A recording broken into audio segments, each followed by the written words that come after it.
Amazing facts India సమర్పించు దానియేలు ప్రకటన గ్రంథ ప్రవచనముల ధ్యానములకు మిమ్మల్ని అందరినీ మరొకసారి హృదయపూర్వకంగా ఆహ్వానిస్తున్నాము.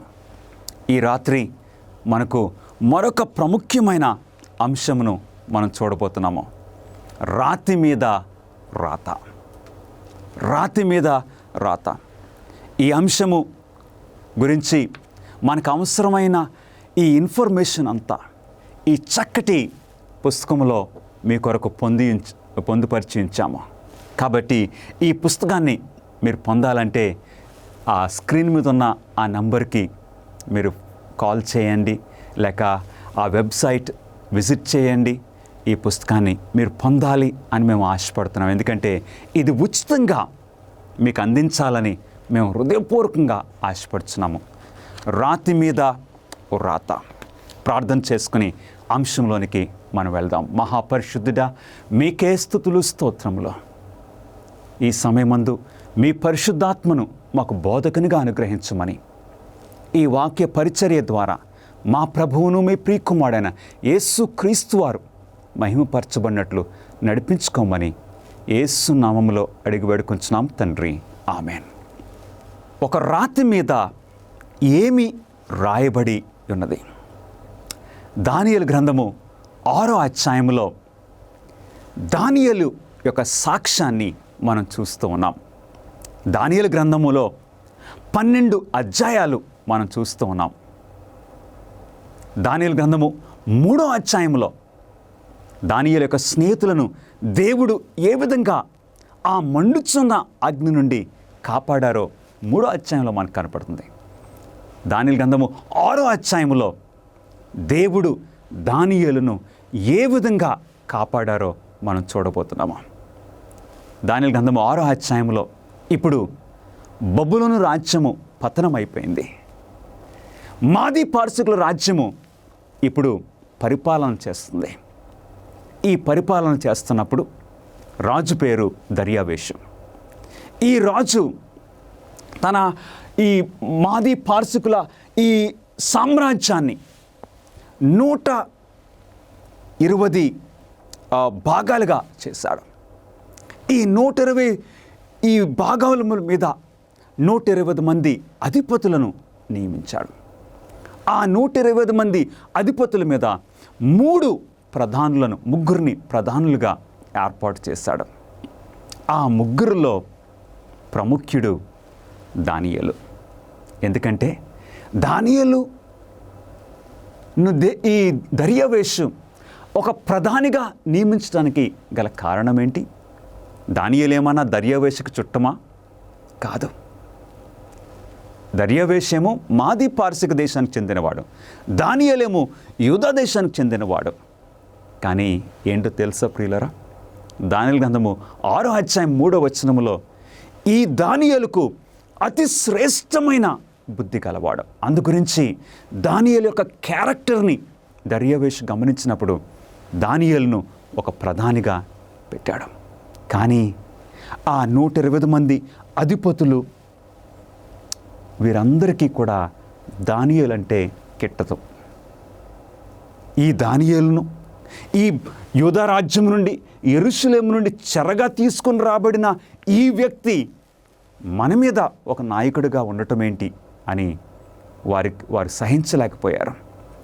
ఈ దానియేలు మీద ఏదో ఒక కుట్ర చేయాలి, దానియేలును మనము చంపేసేయాలనే ఆలోచన వారికి కలిగింది. ఇప్పుడు ఏం చేయాలి? దానియేలులో తప్పు పట్టుకోవాలంటే దానియేలు యొక్క జీవితంలో ఎక్కడ ఏ పొరపాటు వారికి దొరకలేదు. కేవలము దేవుని విషయంలోనే దానియేలులో ఏదన్నా లోపము మనం పట్టాలని ఒక స్కెచ్ గీశారు. ఏంటి ఆ స్కెచ్? రాజుగారి దగ్గరికి ఈ అధిపతులందరూ వెళ్ళారు. వెళ్ళి, రాజా చిరకాలము జీవించునుగాక, 30 రోజులు మన రాజ్యములో ఎవ్వరూ కూడా ఏ దేవునికి ప్రార్థించకూడదు, నీకే రాజుగారికే ప్రార్థన చేయాలి. ఎవరన్నా సరే ఇప్పుడు ఇక ఏ దేవుడికైనా ప్రార్థన చేస్తే ఆ వ్యక్తిని తీసుకుని వెళ్ళి సింహం బోన్లో వేయాలి అని ఒక శాసనం చేయండి అన్నప్పుడు రాజు చాలా సంతోషపడ్డాడు. 2 కారణాలు మనం చూడొచ్చు. నెంబర్ 1 ఏంటంటే, ఆ రాజులు ఎంపరర్ వర్షిప్ కోసం ఆశపడేవారు. ఎవరికైనా ఇష్టమే మనల్ని ఒకరు పొగుడుతుంటే. రెండవది, ఈ విధంగా నా సామ్రాజ్యంలో ఒక ఐక్యత ఏర్పడొచ్చేమో అన్న ఉద్దేశంతో ఆ రాజు అంగీకరించి ఉండొచ్చు. ఇప్పుడు వీరు గీసిన ఈ స్కెచ్ ఎవరిని పట్టుకోవడానికి, ఎవరిని మీద నిందించడానికి? దానియేలును. ఆ టైంలో మనం చూస్తూ ఉన్నాం ప్రియులరా, రాజుగారు వారు చెప్పిన ఆ సలహాకి అంగీకరించి రాజుగారు ఒక శాసనం చేశారు. ఈ శాసనాన్ని ఇప్పుడు మాదీ పార్షిక రాజ్యం అంతా కూడా తెలియజేశారు. 30 రోజులు ఎవరు ఏ దేవునికి ప్రార్థన చేయకూడదు. కానీ దానియేలు అలవాటు ఏంటో మనకు బాగా తెలుసు. దానియేలు ముమ్మారు దేవునికి ప్రార్థన చేస్తాడు. అలాగే దావీదు కూడా ముమ్మారు ఉదయము, మధ్యాహ్నము, సాయంకాలము ప్రార్థన చేసే వ్యక్తి. దేవుని బిడ్డలు ఆ విధంగా దేవునితో సంబంధము. ఇప్పుడు దానియేలు విన్నాడు. దానియేలు గ్రంథము 6వ అధ్యాయము 10వ వచనము ఒకసారి మనం అందరం చదువుదామండి. శాసనము సంతకము చేయబడినదని దానియేలు తెలుసుకునను అతడు తన ఇంటికి వెళ్ళి యథాప్రకారముగా అనుదినము ముమ్మారు మోకాళ్ళుని. గమనిస్తున్నారా ప్రియులారా? శాసనం చేయబడింది. ఎవరు రాజుకు తప్ప ఇంకెవరికి ప్రార్థన చేయకూడదు. ప్రార్థన చేస్తే శిక్ష సింహం బోన్లో వేయాలి. కానీ దానియేలు ఇది తెలిసినప్పటికీ యథాప్రకారంగా తన అలవాటు ప్రకారంగా 3 సార్లు ప్రార్థన చేయటం మానలేదు. ఎందుకంటే దానియేలు దేవాతి దేవునికి ప్రార్థన చేస్తున్నాడు.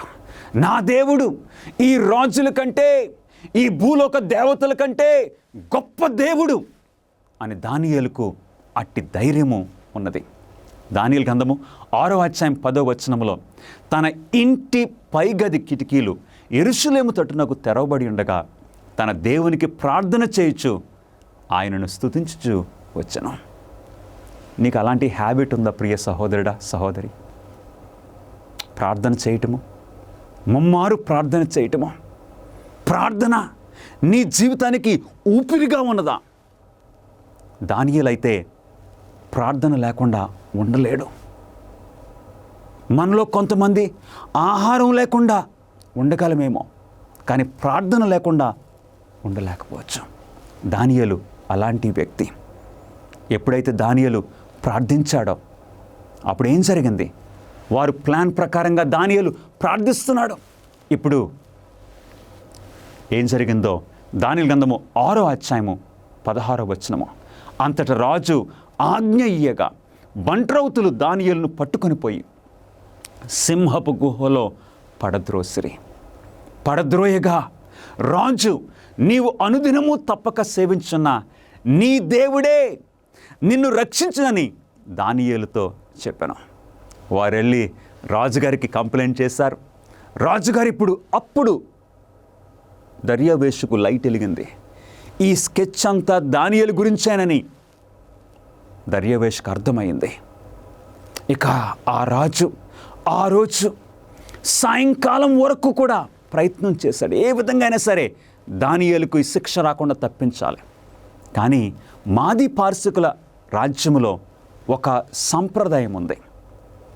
ఒక శాసనము ఒక్కసారి చేస్తే ఇక దాన్ని ఎవరు కూడా మార్చలేరు, ఎవరు కూడా రద్దు చేయలేరు.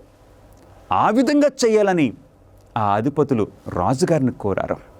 అందుగురించి రాజుగారు చేసిన శాసనాన్ని రాజుగారే మార్చలేని స్థితిలో ఇక ఏం చేశారండి? ఆ బంట్రోతులు తీసుకుని వెళ్ళి దానియేలును సింహం బోన్లో వేశారు. సింహం బోన్లో వేయకముందు దర్యావేషు ఏమన్నాడు?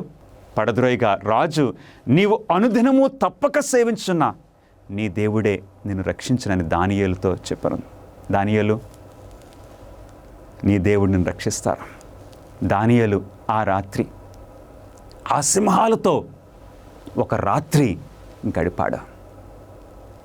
ఉదయాన్నే రాజుగారు వచ్చి చూసేసరికి దానియేలు చక్కగా సురక్షితంగా ఉన్నాడు. ఎందుకంటే దానియేలు నిర్దోషి. దానియేలును రక్షించడానికి దేవుడు ఆయన దూతను పంపించారు. దానియేలుకు అట్టి ధైర్యము ఉన్నది. ప్రియులరా, దేవుడు మనలను కాపాడగలడు.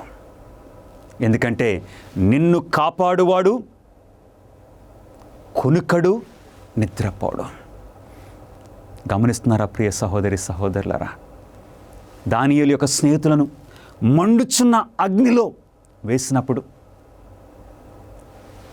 దేవుడు స్వయంగా వచ్చి 4వ వ్యక్తిగా అగ్నిగుండంలో వారిని కాపాడారు. అగ్ని వాసన రాలేదు, ఒక ఇంటికి కూడా కాలిపోలేదు. అట్లాగే దానియేలు సింహం బోన్లో ఉన్నప్పుడు దేవుడు దానియేలును కాపాడారు. ఇప్పుడు మనం ఆలోచించవలసిన ప్రశ్న ఏంటంటే, దేవుని నీతి ధర్మశాస్త్రమును సవరించవచ్చునా లేదా రద్దు చేయవచ్చునా? దర్యావేషు ఒక శాసనం చేశాడు, ఒక లా పెట్టాడు. దానిని ఆయనే మార్చలేకపోయాడు, ఆయనే రద్దు చేయలేకపోయాడు. అందుగురించి దానియేలును అయిష్టంగా సింహబోన్లో వేయించాడు. రాజుగారు చేసిన శాసనాన్ని రాజుగారే మార్చలేకపోతే ఇప్పుడు దేవుడు చేసిన శాసనాన్ని ఎవరన్నా మార్చగలరా? ఎవరన్నా రద్దు చేయగలరా?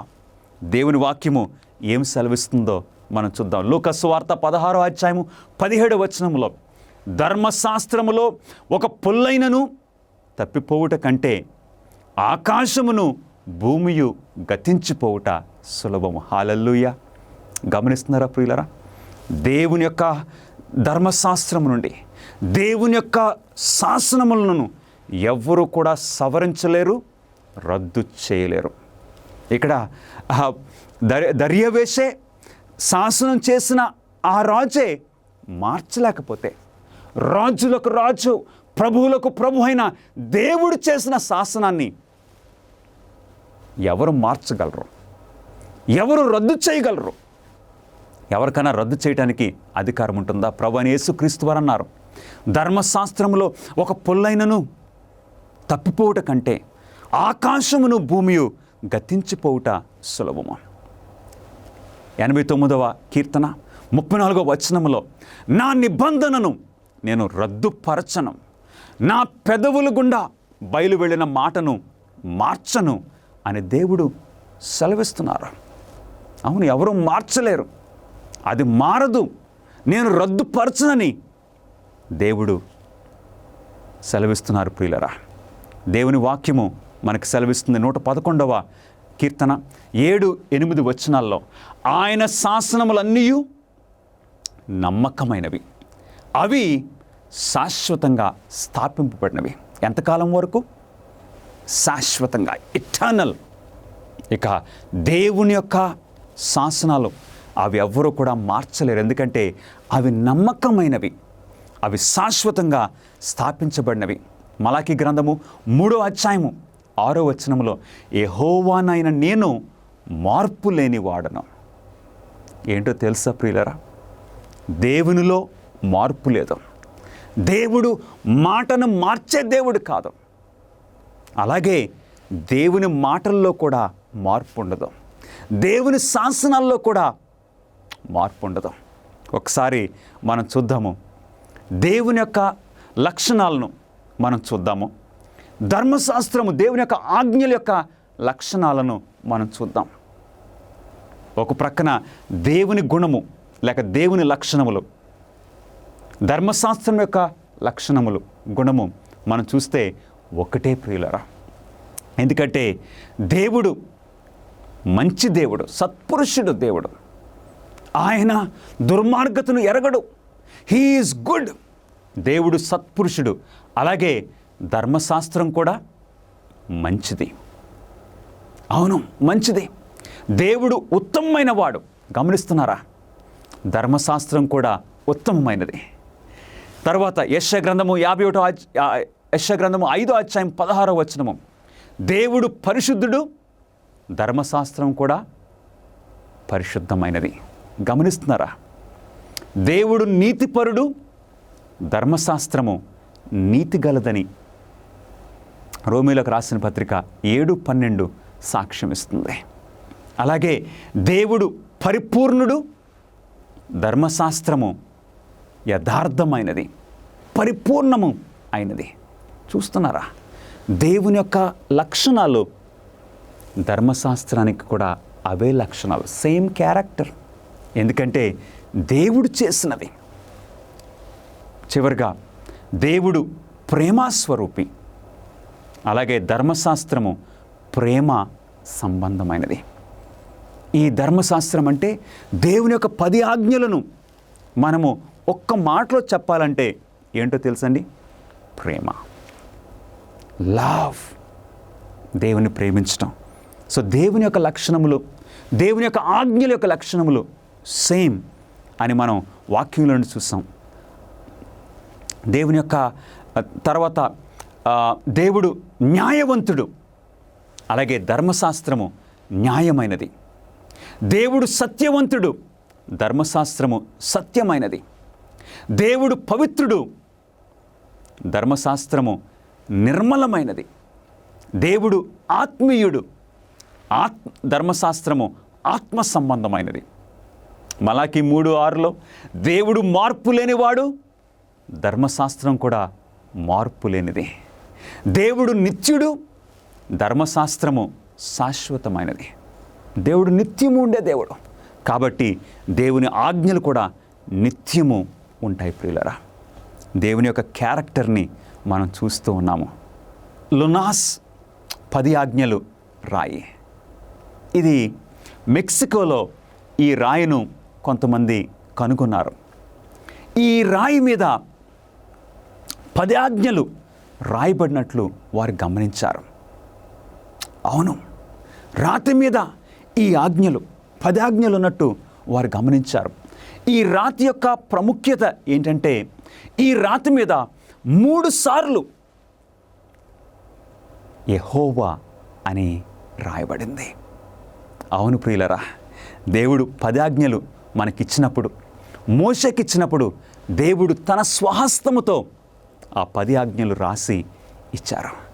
రాతి మీద దేవుని యొక్క రాత. ఎందుకంటే రాతి మీద రాశారంటే ఇంకా అది శాశ్వతంగా నిలిచిపోతుంది. బైబిల్ ప్రకారము పాపం అంటే ఏంటి, పాపానికి అర్థం ఏంటో బైబిల్ ప్రకారంగా మనం చూద్దాం. 1 యోహాను 3వ అధ్యాయం 4వ వచనములో ఆజ్ఞ అతిక్రమమే పాపము. ఆజ్ఞ అతిక్రమమే పాపము. ఆజ్ఞలు మీరటమే పాపమని దేవుని వాక్యం సెలవిస్తుంది. రోమీయులకు రాసిన పత్రిక 3వ అధ్యాయం 20వ వచనము, ధర్మశాస్త్రం వలన పాపం అనగా ఎట్టిదో తెలియబడుచున్నది. అవును, ఈ ఆజ్ఞలను అతిక్రమించడమే పాపము. ఈ ఆజ్ఞల ద్వారా పాపం అంటే ఏంటో మనకు తెలుస్తుంది. 1 యోహాను 3వ అధ్యాయము 4వ వచనములో ఏ ధర్మశాస్త్రమును సూచించున్నది. ఎందుకంటే ఈ పరిశుద్ధ గ్రంథంలో మనం చూసినట్లయితే బైబిల్ పండితులు చెప్తున్నారు, 2 ధర్మశాస్త్రాలు మనకు కనపడుతున్నాయి. ఒకటి దేవుని ధర్మశాస్త్రము, అంటే దేవుడు రాసింది. మరొకటి మోషే ధర్మశాస్త్రము లేక ఆచార ధర్మశాస్త్రము. ఆ బలులు, నైవేద్యములు, వాటికి సంబంధించిన మోషే రాసిన ధర్మశాస్త్రం ఉన్నది. ఇప్పుడు 1 యోహాను 3వ అధ్యాయము 4వ వచనములో ఏ ధర్మశాస్త్రం గురించి దేవుని వాక్యం సెలవిస్తుంది? రోమీలకు రాసిన పత్రిక 7వ అధ్యాయము 7వ వచనములో మనకు తేలిపోతుంది. ధర్మశాస్త్రం వలననే గాని పాపమనగా ఎట్టిదో నాకు తెలియకపోవును, ఆశింపవద్దని ధర్మశాస్త్రము చెప్పని ఎడల దురాశ అయిన ఎట్టిదో నాకు తెలియకపోవును. ఆశించొద్దు, ఆశించకూడదని ఏ ధర్మశాస్త్రము తెలియజేస్తుంది? దేవుడు తన స్వహస్తముతో రాసిన ఆ 10 ఆజ్ఞల్లో 10వ ఆజ్ఞ ఆశించవద్దని మనకు తెలియజేస్తుంది. కాబట్టి ఇక్కడ దేవుడు నీతి ధర్మశాస్త్రము, దేవుడు రాసిన ధర్మశాస్త్రం గురించి, ఆ 10 ఆజ్ఞల గురించి దేవుని వాక్యము మనకు తెలియజేస్తుంది. నిజంగానే ప్రియులారా, దేవుని యొక్క ఆజ్ఞలను మనం గైకొన్నట్లయితే, దేవుని యొక్క ఆజ్ఞలను 10 ఆజ్ఞలను మనం గైకొన్నట్లయితే ఈ ప్రపంచంలో ఎంత శాంతి, ఎంత నెమ్మది, ఎంత భద్రత, ఎంత చక్కటి జీవితము మనం జీవించవచ్చు. ఒక స్టడీలో మనం చూస్తే, ఈ రిపోర్ట్లో పర్షియన్ గల్ఫ్ యుద్ధములో చంపబడిన దానికంటే ప్రతి 100 గంటలకు ఎక్కువ మంది యువకులు వీధి గొడవల్లో మరణిస్తున్నారు. అవునండి, స్ట్రీట్ ఫైట్స్, అందులో ఎక్కువ మంది మరణిస్తున్నారు. పెద్ద యుద్ధాల్లో కాదు, కానీ దేవుని వాక్యం సెలవిస్తుంది, నరహత్య చేయకూడదు. దేవుని ఆజ్ఞలను పాటిస్తే ఈ రోజున ఎంత స్నేహభావంగా మనం జీవించవచ్చు. మరొక విషయం కూడా మనం చూడొచ్చు. టీవీలో 40,000 హత్యలతో పాటు సగటు 18 సంవత్సరాల వయస్కులు 2 లక్షల హింసాత్మక చర్యలను చవిచూశారు. అంటే ఒక వ్యక్తి 18 సంవత్సరాల వయసు వచ్చేసరికి ఎన్ని హత్యలు, ఎన్ని హింసలు చూస్తున్నారండి? 2 లక్షలు. అవును, ఈ టీవీల్లో ఏంటి ఫైట్స్ ఉంటేనే సినిమా బాగుంటుంది, కానీ అది చూడటం ద్వారా ఏమవుతుంది? ప్రజల యొక్క క్యారెక్టర్ అలా తయారైపోతుంది. అందుకే దేవుడు ఎంత చక్కగా ఆయన ఆజ్ఞలను మనకు అనుగ్రహించారు. దేవుని ఆజ్ఞలను మనం పాటిస్తే జీవితానికి భద్రత, మనకున్న ఆస్తికి భద్రత, మన జీవితాలు ఎంత చక్కగా ఉంటాయి ప్రియులరా. మన ప్రభువైన యేసుక్రీస్తు వారు ఈ భూమి మీద మనవలే జీవించారు, మనవలే శోధింపబడ్డారు. మన ప్రభువైన యేసుక్రీస్తు వారి యొక్క జీవితము నీకు నాకు మాదిరిగా ఉన్నది. విచ్ఛిన్నమైపోయినటువంటి ప్రపంచంలో దేవుని యొక్క ప్రణాళిక ప్రవచనాల ద్వారా మీరు తెలుసుకోవాలని కోరుతూ ఉన్నారా? ఆచరణాత్మకమైనటువంటి గొప్ప సవాళ్లను మీరు ఎదుర్కోవాలనుకుంటే మిమ్మల్ని ఉత్తేజపరుస్తున్నాం, ఉత్సాహపరుస్తున్నాం. అమేజింగ్ ఫ్యాక్ట్స్ వారు బైబిల్ చదువుకునేటువంటి గైడ్స్ మీ కొరకై 27 పుస్తకాలను మీకు అనుగ్రహిస్తున్నారు. అద్భుతమైనటువంటి గ్రాఫిక్స్ ద్వారా మీరు అర్థం చేసుకోవడానికి నేరుగా మీకు సమాధానం దయచేస్తూ ఉన్నారు. ప్రతి చదువుకునేటువంటి ఈ గైడ్ ద్వారా బైబిల్లో సరైన సమాధానం గ్రహించుకోగలరు. మీ జీవితంలోని ప్రాముఖ్యమైన ప్రశ్నలకు సమాధానం ఇస్తుంది. ఏ విధంగా మీరు సంబంధాన్ని పెంచుకోగలరు? ప్రభువైన యేసుక్రీస్తు వారు ఎప్పుడు రాబోతూ ఉన్నాడు? ఇంకా ఎన్నో విషయాలను తెలుసుకోవచ్చు. భవిష్యత్తులో ఈ యొక్క విలువైన విషయాన్ని కోల్పోకండి. మీ జీవితాన్ని రూపాంతరపరుస్తూ ఉన్నాయి అమేజింగ్ ఫ్యాక్ట్స్ వారు ఇచ్చేటువంటి బైబిల్ చదువుకునే పుస్తకం. ఇవి మీకు ఇంగ్లీష్ లోను, హిందీ, తమిళ్, తెలుగులో మీకు లభిస్తూ ఉన్నాయి. వేచి ఉండకండి, వెంటనే మీ యొక్క స్టడీ గైడ్స్ ను ఇప్పుడే ఆర్డర్ చేయండి. AFTV.in అనేటువంటి మా వెబ్సైట్ ని సంప్రదించి వెంటనే పొందండి. యేసు 10 ఆజ్ఞలను పాటించిన చాలా మంచి ప్రశ్న. యేసుక్రీస్తు వారు ఈ భూమి మీద జీవించినప్పుడు ఆ 10 ఆజ్ఞలను పాటించారా? ఆయన పాటిస్తే నేను కూడా పాటించాలి. ఎందుకంటే క్రైస్తవులంటే ఎవరు? క్రీస్తును వెంబడించేవారు. దేవుని వాక్యం ఏం సెలవిస్తుంది? యోహాను సువార్త 15వ అధ్యాయము 10వ వచనంలో అందరం కలిసి చదువుదామండి. నేను నా తండ్రి ఆజ్ఞలు గైకొని ఉన్నాను. ప్రభువైన యేసుక్రీస్తు వారు అంటున్నారు, నేను నా తండ్రి ఆజ్ఞలు గైకొన్నాను. లేకపోతే యేసుక్రీస్తు వారి జీవితం ఎలా ఉంటుంది? ఒక ఆజ్ఞ అతిక్రమించిన వ్యక్తిగా అవుతుంది. అప్పుడు యేసుక్రీస్తు వారు నీ కొరకు నా కొరకు ఒక నిష్కలంకమైన నిర్దోషమైన బలి అర్పణగా ఉండలేరు. యేసుక్రీస్తు వారు దేవుని యొక్క ఆజ్ఞలన్నీ, నా తండ్రి ఆజ్ఞలను నేను గైకొన్నానని సాక్ష్యం ఇస్తున్నారు. ఇక్కడ మనము ఒక సముద్రంలో ఉండే రొయ్యలను ఒక్కసారి మనం గమనించినట్లయితే ఈ రొయ్యలు పరిస్థితిని ఒకసారి చూద్దామండి. రొయ్య తన జీవితంలో 6 నుండి 8 సార్లు కవచము లేక ఆ పైన ఉంటుంది కదండి, ఆ డెక్కను విడిచిపెడుతుంది. పాములైతే కూసం అంటాం, అలాగా అది విడిచిపెడుతూ ఉంటుంది.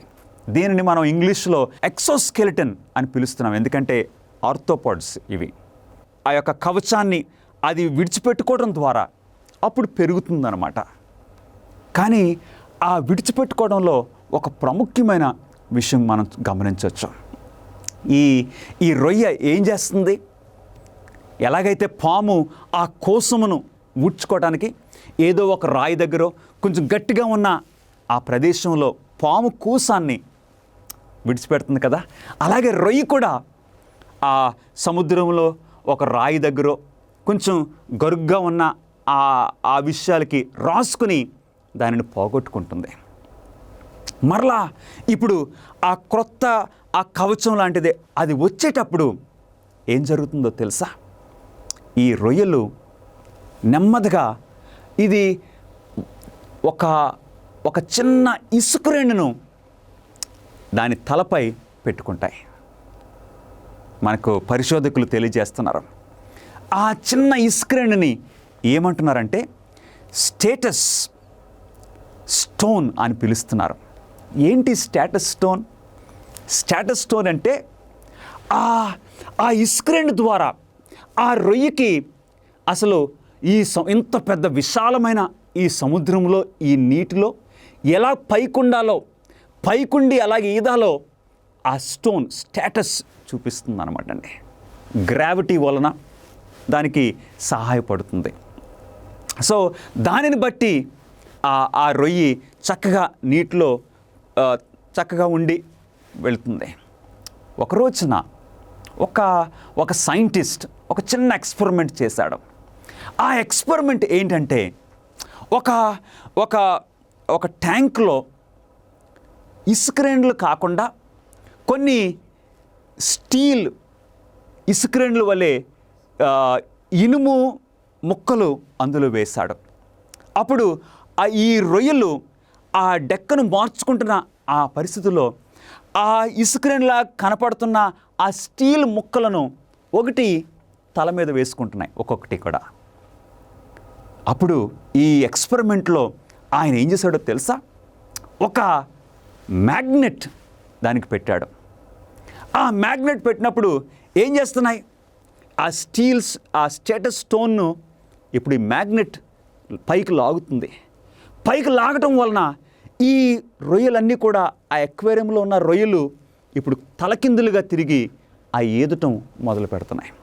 ఎందుకంటే అది చూపిస్తుంది. ఈ ఎక్స్పెరిమెంట్ చాలా బాగుంది.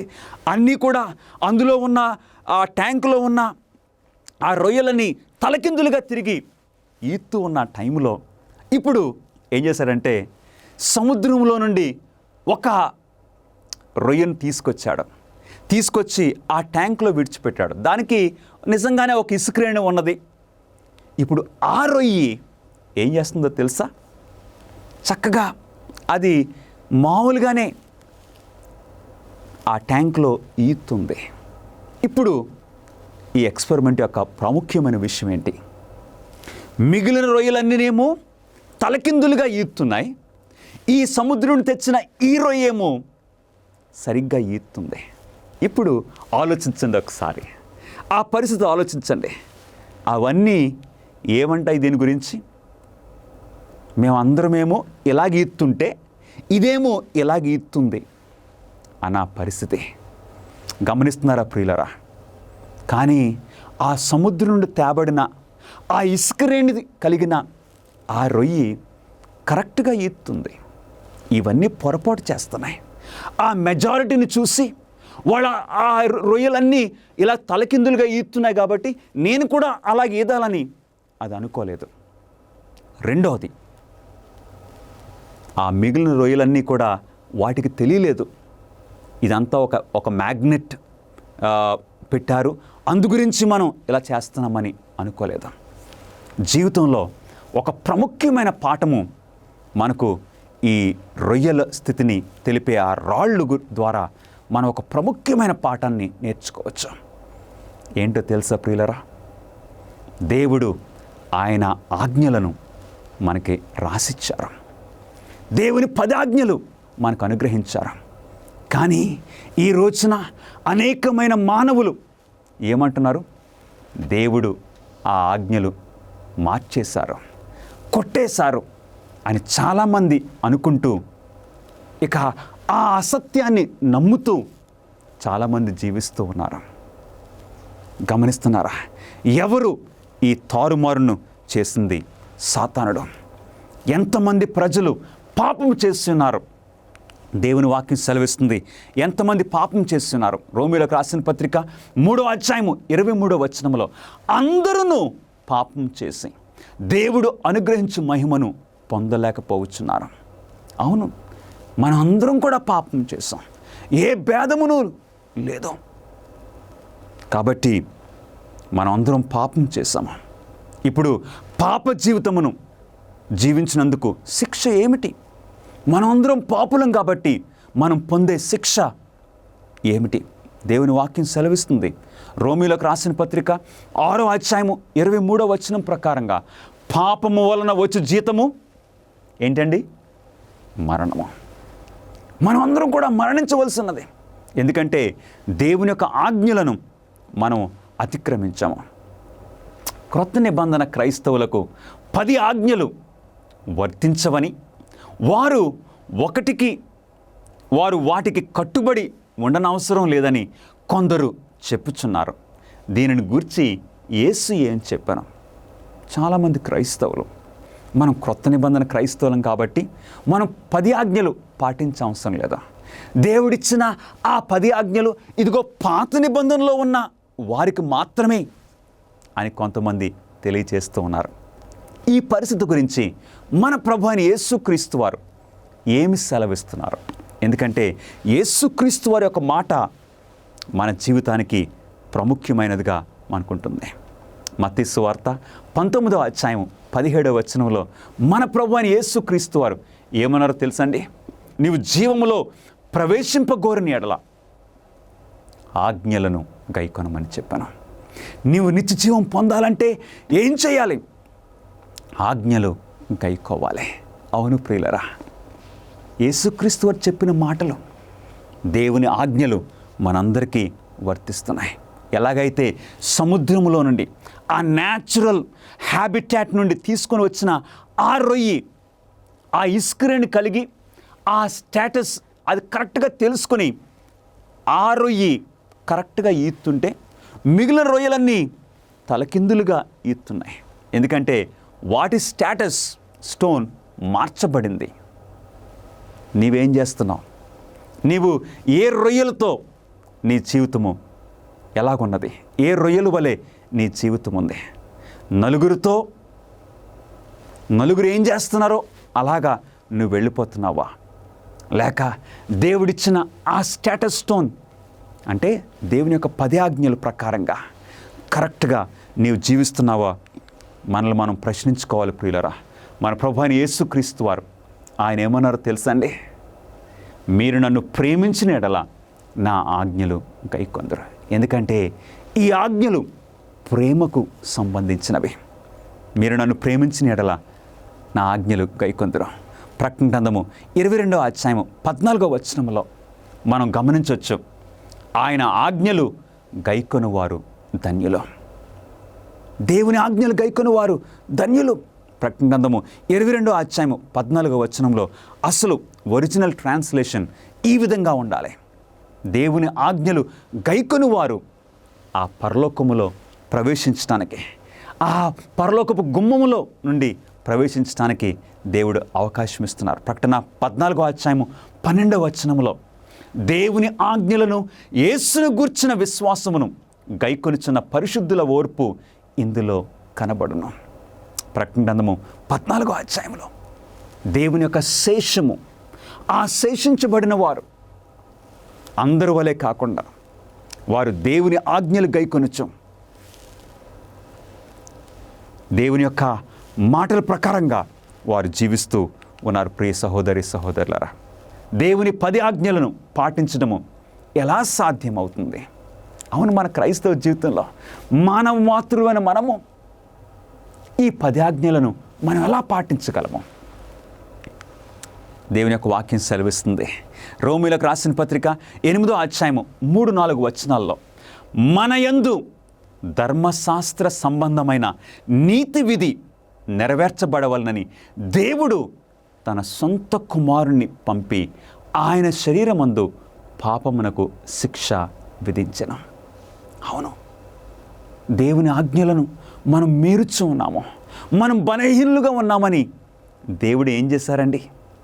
ప్రభువైన యేసుక్రీస్తు వారిని మన పక్షమున అనుగ్రహించారు. క్రీస్తునందు, క్రీస్తు యొక్క శక్తితో మనము దేవుని ఆజ్ఞలను పాటించవచ్చు. ఫిలిప్పీలకు రాసిన పత్రిక 1వ అధ్యాయం 4వ వచనములో మీలో ఈ సత్క్రియను ఆరంభించిన వాడు యేసుక్రీస్తు దినం వరకు దానిని కొనసాగించును. అవును ప్రియులారా, యేసుక్రీస్తే, ఆయన ద్వారానే, ఆయన శక్తి ద్వారానే, ఆయన కృప ద్వారానే మనము ఈ పాప లోకము నుండి ఆ పరలోకానికి ప్రవేశించవచ్చు. ఎందుకంటే యేసుక్రీస్తు వారు ఏమని చెప్పారు? నేనే మార్గమును, సత్యమును, జీవమును అయ్యున్నాను.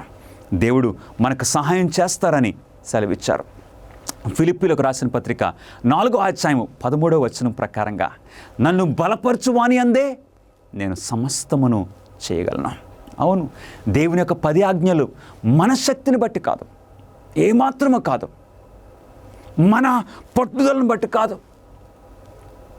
యేసుక్రీస్తు వారు మనకు సహాయం చేస్తానికి సిద్ధంగా ఉన్నారు.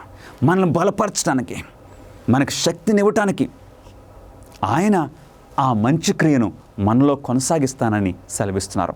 పాత నిబంధన అనగా ఏమిటి? అది ఎందుకు విఫలమైంది? పాత నిబంధన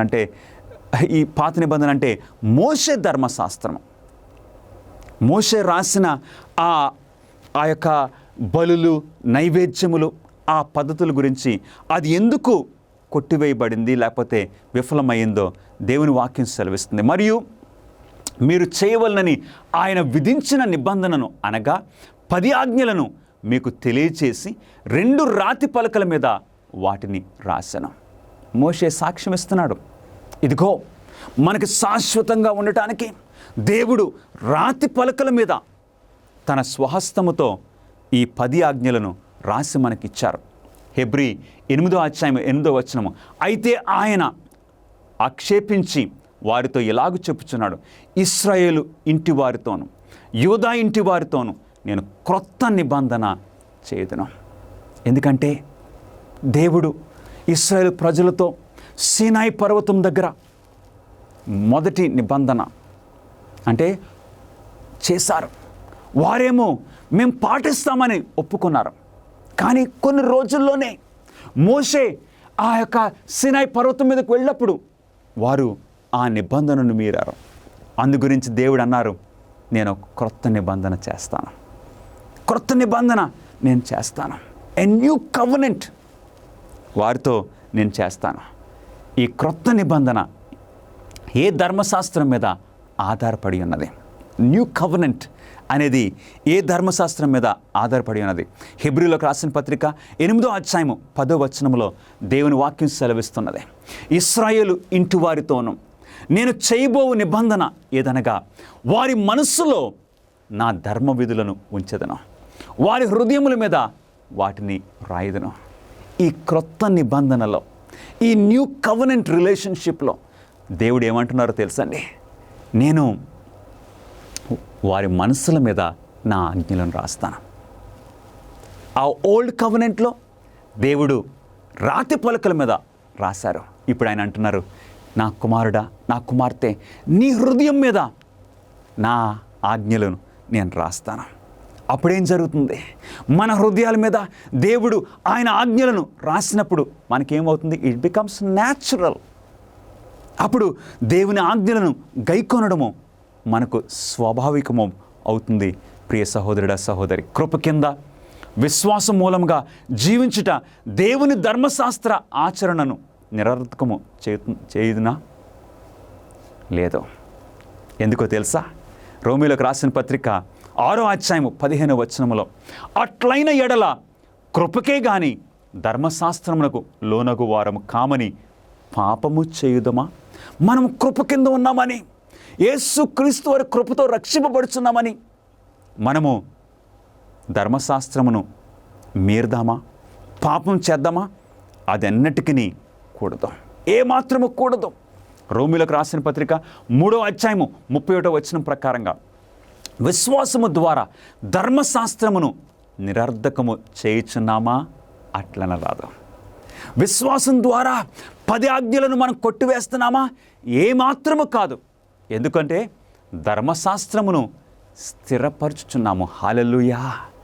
ధర్మశాస్త్రమును మనము విశ్వాసం మూలంగా స్థిరపరుచున్నాము. ధర్మశాస్త్రమును పాటించుట ద్వారా జనులు రక్షింపబడుచున్నారా? ఈ 10 ఆజ్ఞలను మనం పాటించడం ద్వారా మనకు రక్షణ కలుగుతుందా? దేవుని వాక్యం ఏం సెలవిస్తుంది? ఎఫెసీయులకు రాసిన పత్రిక 2వ అధ్యాయము 8-9 వచనములు, మీరు విశ్వాసము ద్వారా కృపచేతనే రక్షింపబడి ఉన్నారు. ఇది మీ వలన కలిగినది కాదు, దేవుని వరమే. అది క్రియల వలన కలిగినది కాదు. గనుక ఎవడునూ అతిశయపడ వీలు లేదు. మనకు రక్షణ ఎలాగొస్తుందండి? విశ్వాసము ద్వారా కృపచేతనే. Only by grace. దేవుని 10 ఆజ్ఞలను పాటించడం ద్వారా మనకు రక్షణ రావడం లేదు, కృప ద్వారా. ఎందుకంటే ఈ రక్షణ ఒక చక్కటి బహుమానంలాగా దేవుడు మనకిస్తున్నారు. కొన్ని సంవత్సరాల క్రిందట బిల్లీ గ్రహాం గారిని ఈ ప్రశ్న అడిగారు. అడిగినప్పుడు బిల్లీ గ్రహాం మంచి గొప్ప ప్రీచర్, ఈయన గొప్ప ప్రసంగికుడు. ఏమని ప్రశ్న అడిగారు? మనం 10 ఆజ్ఞలను పాటించాలని దేవుడు ఇంకా ఆశిస్తున్నాడా? ఆయన సమాధానం ఏంటి? ఆయన సమాధానం 3000 సంవత్సరాల క్రితం దేవుడు మోషేకు ఇచ్చినప్పట్లాగే 10 ఆజ్ఞలు నేటికిని ఆచరింపబద్ధమై ఉన్నవి. యేసు ప్రభు ఏం చెప్పారు? ఆకాశమును భూమియు గతించిపోయినే కానీ ధర్మశాస్త్రం అంతయు నెరవేరు వరకు దాని నుండి ఒక పొల్లైనను ఒక సున్నాయినను తప్పిపోదని నిశ్చయముగా మీతో చెప్పుచున్నాను. నేను ఏమంటున్నారండి? గొప్ప క్రైస్తవ బోధకుడు 10 ఆజ్ఞలను నేటి వరకు మనకు వర్తిస్తున్నాయి. వాటిని మనం పాటించాలి. దేవుని ధర్మశాస్త్రమును పాటించుటకు ఒక వ్యక్తిని ప్రేరేపించేది ఏమిటి? అవును, ఈ 10 ఆజ్ఞలను మన క్రైస్తవ జీవితంలో పాటించాలని మనకు ప్రేరేపణ ఎలా కలుగుతుంది? రోమీయులకు రాసిన పత్రిక 13వ అధ్యాయము 10వ వచనములో, ప్రేమ కలిగి ఉండుట ధర్మశాస్త్రమును నెరవేర్చుటయే. మనకి ఎలా కలుగుతుంది ప్రేరేపణ? ప్రేమ వలన. ఈ ధర్మశాస్త్రాన్ని, ఈ 10 ఆజ్ఞలను రక్షణ గురించి కాదు, మనం రక్షింపబడతామని మనం పాటించట్లేదు. రక్షణ ఎలాగొస్తుంది? కృప ద్వారా. రక్షణ ఉచితంగా ప్రభువైన యేసుక్రీస్తు వారు మనకు అనుగ్రహిస్తున్నారు, ఒక బహుమానంగా ఇస్తున్నారు. మరి మనం ఎందుకు ఈ 10 ఆజ్ఞలను పాటిస్తున్నాము? ఎందుకంటే యేసుక్రీస్తు వారిని ప్రేమిస్తున్నాం కాబట్టి. అవుట్ ఆఫ్ లవ్ ఆయన ప్రేమిస్తున్నాం కాబట్టి మనం దొంగిలించట్లేదు. ఆయన ప్రేమిస్తున్నాం కాబట్టి తల్లిదండ్రులను, పెద్దలను సన్మానిస్తున్నాం. ఆయన ప్రేమిస్తున్నాం కాబట్టి నరహత్య చేయటం లేదు. ఆయన ప్రేమిస్తున్నాం కాబట్టి విగ్రహారాధన చేయటం లేదు.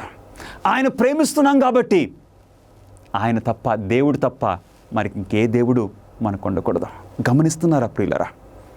ప్రేమ కలిగినుట ధర్మశాస్త్రమును నెరవేర్చుటయే.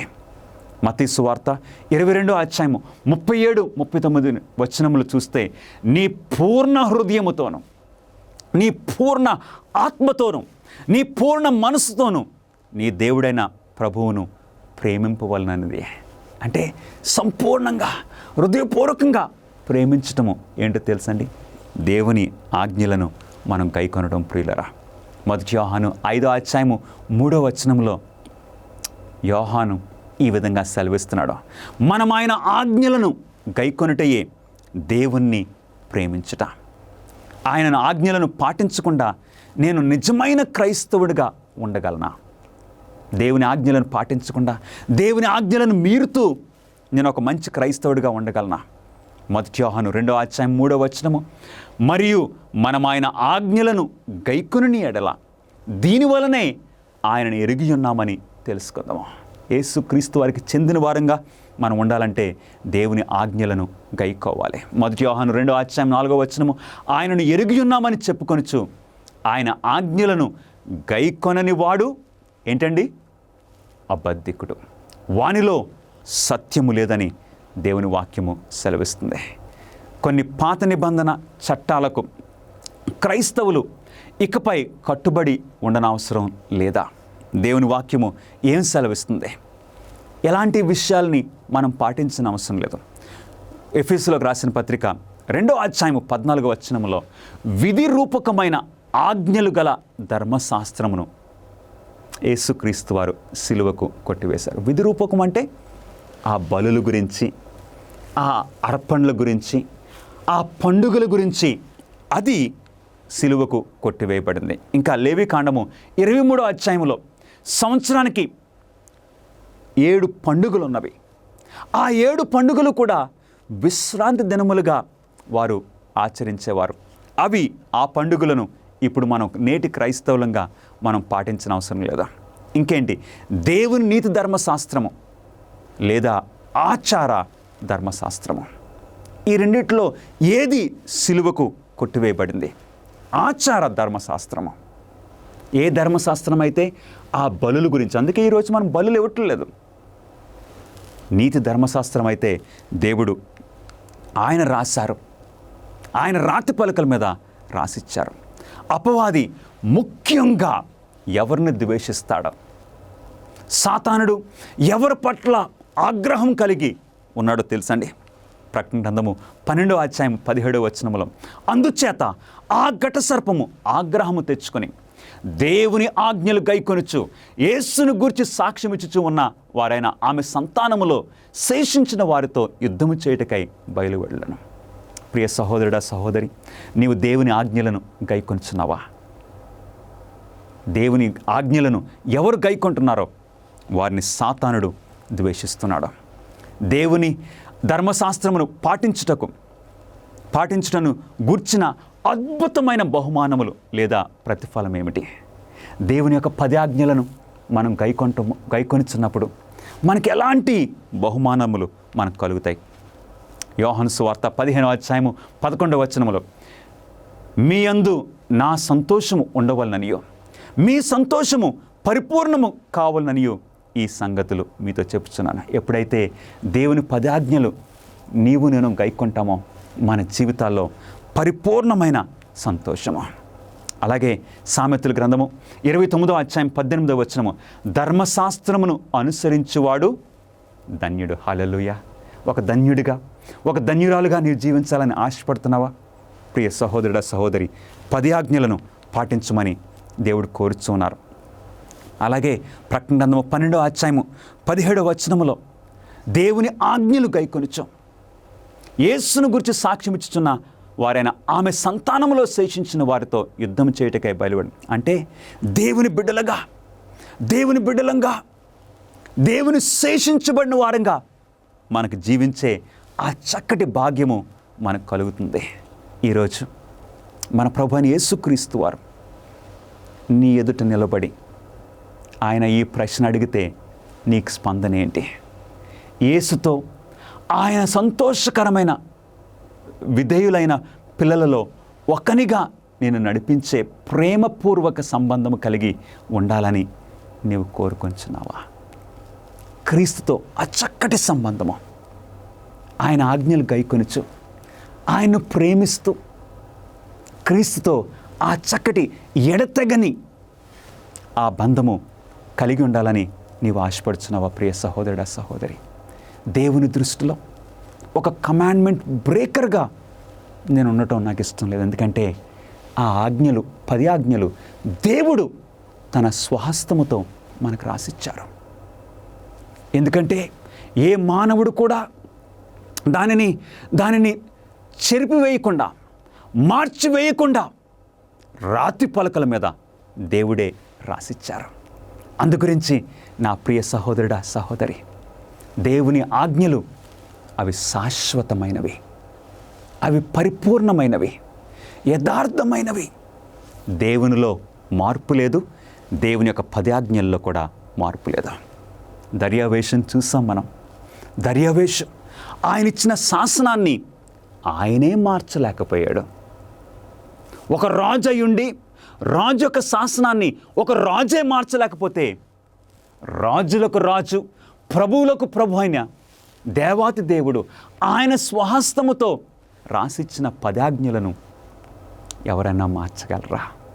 కాబట్టి అట్టి విధేయత నీ జీవితంలో ఉండాలని యేసు ప్రభు ఆశపడుచు ఈరోజు ఈ వర్తమానాన్ని నీకు నాకు తెలియజేస్తున్నారు. ఆయనను వెంబడిద్దాం. ప్రభువైన యేసు క్రీస్తు వారిని మనం వెంబడిద్దాం. ప్రభువైన యేసు క్రీస్తు వారి యొక్క యేసుక్రీస్తు వారు దేవుని యొక్క ఆజ్ఞలను పాటించినట్లుగా నీవు నేను కూడా 10 ఆజ్ఞలను పాటిద్దాం. దేవుని బిడ్డలంగా విధేయతలో మనం జీవిద్దాం. ఎందుకంటే దేవుడు నీ జీవితం నుండి, నా జీవితం నుండి కోరేది ఏంటో తెలుసండి? విధేయత. బలులు అర్పించుట కంటే మాట వినుట శ్రేష్టము. అలాంటి జీవితము నీవు ఆశపడుచున్నావా? ప్రియ సహోదరుడా, సహోదరి, ప్రార్థన చేసుకుందాం. మహాపరిశుద్ధుడా, మీకే స్తుతులు, మీకే స్తోత్రములు. మమ్మల్ని ఉద్దేశించి మమ్మల్ని మీ త్రోవలో నడుచున్నట్లు, మీ త్రోవలో నడిపించినట్లు మాకు 10 ఆజ్ఞలను మీరు అనుగ్రహించినందుకు మీకు స్తోత్రాలు చెల్లించుకుంటున్నాము. మీ మాటకు విధేయులంగా, మీ ఆజ్ఞలకు లోబడిన వారంగా ఉండినట్లు మా జీవితాలను నడిపించుకోమని మా ప్రభువును మీ ప్రియకుమారుడైన నజరేయుడైన యేసుక్రీస్తు నామములో అడిగి వేడుకొంచున్నాము తండ్రి. Amen. God bless you, friends.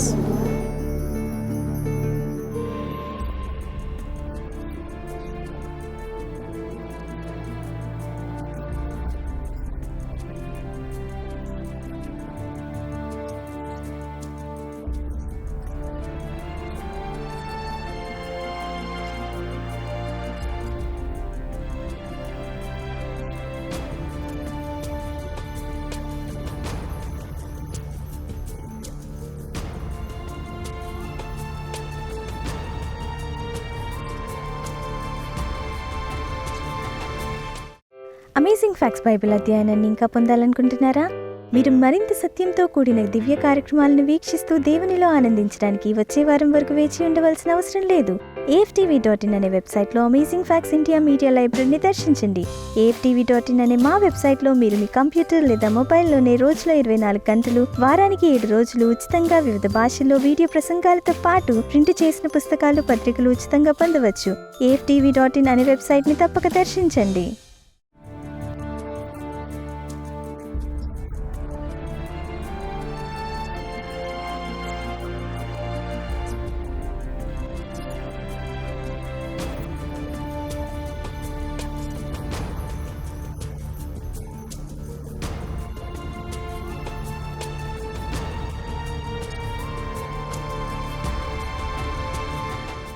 జీవితం అదెక్కడి నుండి ఆరంభమైంది, అది కాలక్రమేణా నెమ్మదిగా పరిణమిస్తూ వచ్చిందా? అమేజింగ్ ఫ్యాక్ట్స్ ఇండియా సమర్పిస్తుంది డైనోసార్ మరియు పరిణామవాద సిద్ధాంతంపై ప్రతి జీవిని ఒక సృష్టికర్త సృజించాలని నమ్మే సిద్ధాంతం యొక్క అభిప్రాయం పిల్లలు పెద్దలు ఇద్దరికి అనుగుణంగా ఉండేలా రూపొందించారు. సరికొత్త తమాషా అయిన పుస్తకం. ఇందులో మీరు కణాలు, ఉత్పరివర్తనలు, జైంట్స్ యొక్క మూలాలు మరియు డైనోసార్ల యొక్క ఆవిర్భావం గురించి తెలుసుకుంటారు. మీ పిల్లలు ప్రత్యేకమైన బొమ్మలు, దృశ్యాలు మరియు రంగురంగుల పేజీలను చూసి ఖచ్చితంగా ఆకర్షించబడతారు. పిల్లల కోసం ఓ కాపీని తప్పకుండా తెప్పించండి.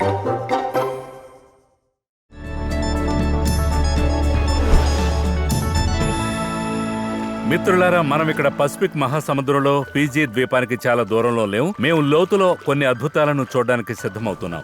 దేవుడు స్వర్గాన్ని, భూమిని, సముద్రాన్ని సృష్టించాడని బైబిల్ చెప్తోంది. చాలా మంది ఎన్నడూ చూడని అందమైన వస్తువులు సముద్రం కింద ఉన్నాయి. కొంతమంది ఉపరితలం వెంట, స్నార్కెల్ వెంట పరిగెత్తచ్చు. కానీ మీరు సముద్రం యొక్క నిజమైన ఘనతను చూడాలనుకుంటే మీరు మరింత లోతుగా వెళ్ళాలి.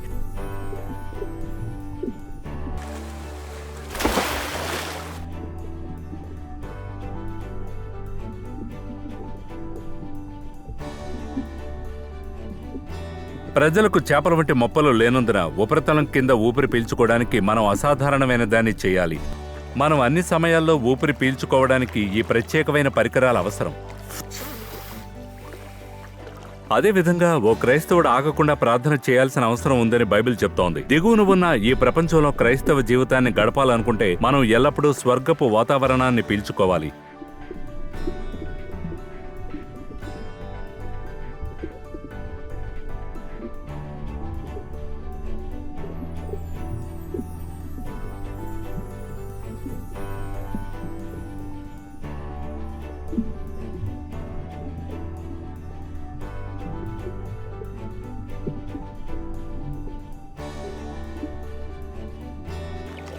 వావ్, ఎంత అద్భుతమైన ప్రపంచం!